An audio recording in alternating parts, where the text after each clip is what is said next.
Clip number 39، اس میں آپ انشاءاللہ سورہ بقرہ کی آیت نمبر 114 سے لے کر 116 کی تلاوت، ترجمہ اور تفسیر قرآن صراط الجنان سنیں گے۔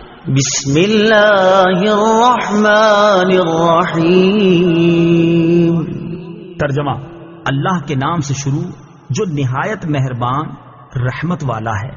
ومن أظلم ممن منع مساجد الله أن يذكر فيها اسمه وسعى في خرابها أولئك ما كان لهم أن يدخلوها إلا خائفين لهم في الدنيا خزي ولهم في الآخرة عذاب عظيم۔ ترجمہ: اور اس سے بڑھ کر ظالم کون ہوگا جو اللہ کی مسجدوں کو اس بات سے روکے کہ ان میں اللہ کا نام لیا جائے اور ان کو ویران کرنے کی کوشش کرے۔ انہیں مسجدوں میں داخل ہونا مناسب نہ تھا مگر ڈرتے ہوئے، ان کے لیے دنیا میں رسوائی ہے اور ان کے لیے آخرت میں بڑا عذاب ہے۔ ومن اظلم ممن، اور اس سے بڑھ کر ظالم کون؟ تفسیر صراط الجنان میں ہے یہ آیت بیت المقدس کی بے حرمتی کے متعلق نازل ہوئی، جس کا مختصر واقعہ یہ ہے کہ روم کے عیسائیوں نے یہودیوں پر حملہ کر کے ان کے جنگجوؤں کو قتل کر دیا، ان کے بیوی بچوں کو قید کر لیا، توریت کو جلا دیا، بیت المقدس کو ویران کر دیا، اس میں نجاستیں ڈالی، خنزیر ذبح کیے۔ یوں بیت المقدس خلافت فاروقی تک اسی ویرانی میں رہا۔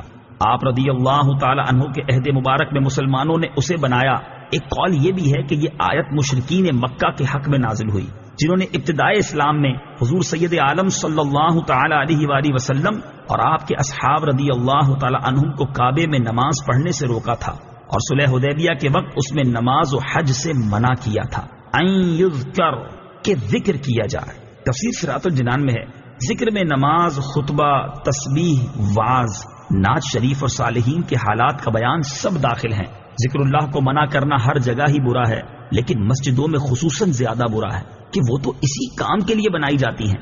مسجد کو کسی بھی طرح ویران کرنے والا ظالم ہے، بلا وجہ لوگوں کو مسجد میں آنے یا مسجد کی تعمیر سے روکنے والا، مسجد یا اس کے کسی حصے پر قبضہ کرنے والا، مسجد کو ذاتی استعمال میں لے لینے والا، مسجد کے کسی حصے کو مسجد سے خارج کرنے والا، یہ سب لوگ اس آیت کی وعید میں داخل ہیں۔ تفصیل کے لیے فتاوی رضویہ شریف کی کتاب الوقف کا مطالعہ کریں۔ البتہ یہ یاد رہے کہ جنبی یعنی جس پر غسل فرض ہو، منہ کی بدبو والے، لہسن، پیاز وغیرہ بدبودار چیزوں کی بو جس کے منہ سے آ رہی ہو، اسے روکنا اس میں داخل نہیں کہ یہ حقیقت میں مسجد سے تکلیف دہ یا نامناسب چیزوں کو دور کرنے کے حکم میں آتا ہے۔ یہ بھی یاد رہے کہ مسجد کے نزدیک دوسری مسجد اس نیت سے بنانا کہ پہلی مسجد ویران ہو جائے حرام ہے، کہ یہ بھی مسجد کی ویرانی میں کوشش کرنا ہے۔ البتہ اگر کوئی مسجد بنائے تو اس کی نیت پر ہم حکم نہیں لگا سکتے ہیں کہ اس نے بری نیت سے ہی مسجد بنائی ہے، الا خائفین، مگر ڈرتے ہوئے۔ تفسیر صراط الجنان میں ہے مسجد میں ادب و تعظیم اور خوف خدا کے ساتھ داخل ہونا چاہیے، نڈر و بے باک ہو کر اور آداب مسجد کو پامال کرتے ہوئے داخل ہونا مسلمان کا کام نہیں۔ فی الدنیا خزی، دنیا میں رسوائی۔ تفسیر صراط الجنان میں ہے بیت المقدس ویران کرنے والوں کو دنیا میں یہ رسوائی پہنچی کہ قتل کیے گئے، گرفتار ہوئے، جلا وطن کیے گئے، خلافت فاروقی و عثمانی میں ملک شام ان کے قبضے سے نکل گیا اور بیت المقدس سے ذلت کے ساتھ نکالے گئے۔ مسجدوں اور مسجدوں سے تعلق رکھنے والوں سے نفرت کرنے والوں کو یہ وعید اپنے پیش نظر رکھنی چاہیے۔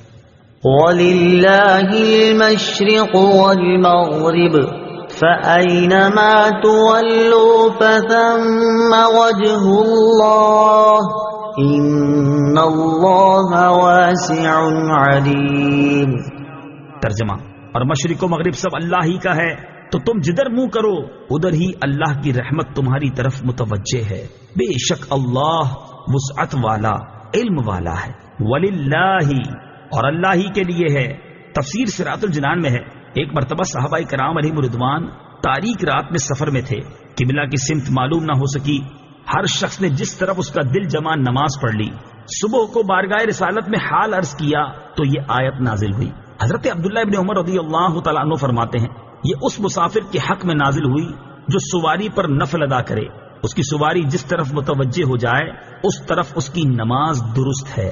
فَأَيْنَمَا تُوَلُّوا، تو تم جدھر منہ پھیرو۔ تفسیر صراط الجنان میں ہے، معلوم ہوا کہ قبلہ کی سمت معلوم نہ ہو سکے تو جس طرف دل جمے کہ خانہ کعبہ اسی سمت ہوگا تو اسی طرف منہ کر کے نماز پڑھے۔ اس بارے میں تفصیلی احکام جاننے کے لیے بہار شریعت حصہ 3 کا مطالعہ فرمائیں۔ یہ یاد رہے کہ خانہ کعبہ ہی قبلہ ہے، یہاں جو اجازت ہے وہ مخصوص صورتوں میں ہے۔ وقالوا اتخذ الله ولدا سبحانه بل له ما في السماوات والأرض كل له قانتون۔ ترجمہ، اور مشرکوں نے کہا اللہ نے اپنے لیے اولاد بنا رکھی ہے، وہ پاک ذات ہے، بلکہ جو کچھ آسمانوں اور زمین میں ہے سب اسی کی ملکیت میں ہے، سب اس کے حضور گردن جھکائے ہوئے ہیں۔ سبحانہ، اللہ پاک ہے۔ تفسیر صراط الجنان میں ہے، یہودیوں نے حضرت عزیر علیہ الصلوۃ والسلام کو اور عیسائیوں نے حضرت عیسیٰ علیہ الصلوۃ والسلام کو خدا کا بیٹا مانا، جبکہ مشرکین عرب نے فرشتوں کو خدا کی بیٹیاں قرار دیا۔ جیسا کہ تینوں چیزیں قرآن پاک میں مذکور ہیں، ان سب کے رد میں یہ آیت نازل ہوئی۔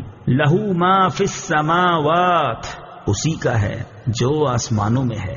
تفسیر صراط الجنان میں ہے، کسی کی اولاد اس کی ملکیت نہیں ہو سکتی، اور جب آسمانوں اور زمین کی ہر چیز اللہ تعالیٰ کی ملکیت ہے تو اس کی اولاد کیسے ہو سکتی ہے؟ نیز اولاد حقیقت میں ماں باپ کا جز ہوتی ہے، اور آدمی اپنے جز کا مالک نہیں۔